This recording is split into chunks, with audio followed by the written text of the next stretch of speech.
Hi, this is Jeff Calaguire, and I just wanted to share something with you that I thought might be encouraging to you, especially for people who say, I don't know whether I'm a leader.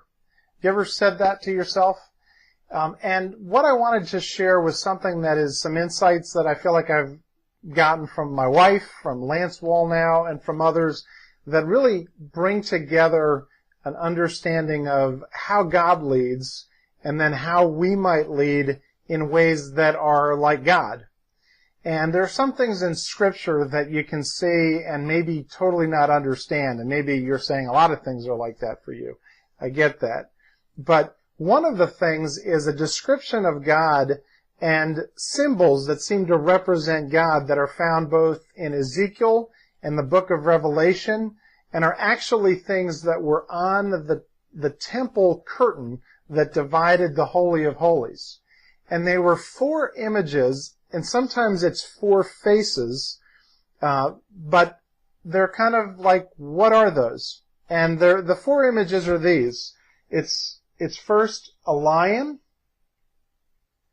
the other is a man, and then there is an oxen, and then the other is an eagle.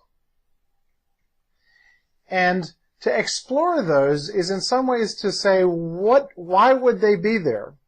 And what my wife helped me see is that they really are 4 different facets that represent the personality of God.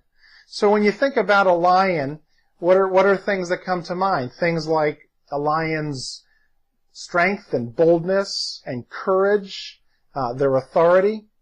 So in some ways, when you think of God as a leader, you think of God as authority, bold, direction, and that would be really, in more late terms, the disc test, more of a dominance theme.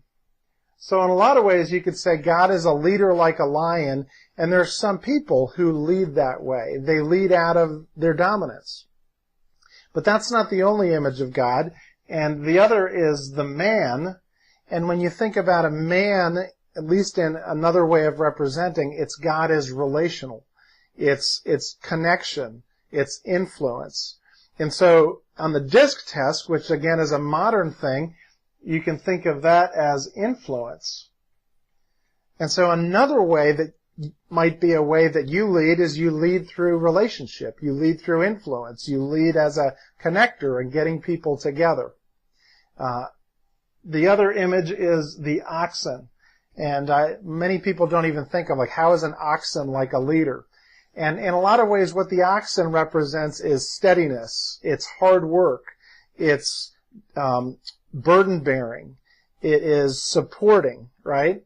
And so there are some people, and the way they lead is through that kind of caring servanthood.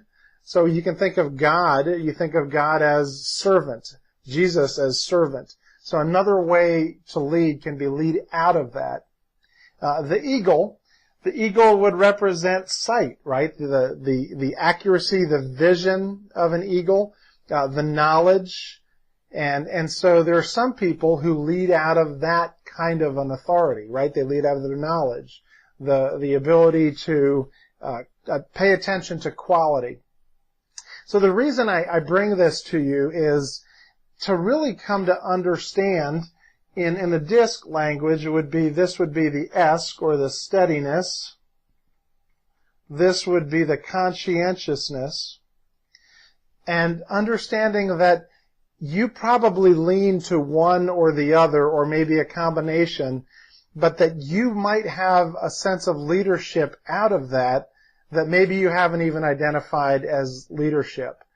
And so my encouragement to you would be to learn more about these images, and maybe learn more about how you might apply your leadership through your knowledge, through your vision, or through your goal setting and your dominance.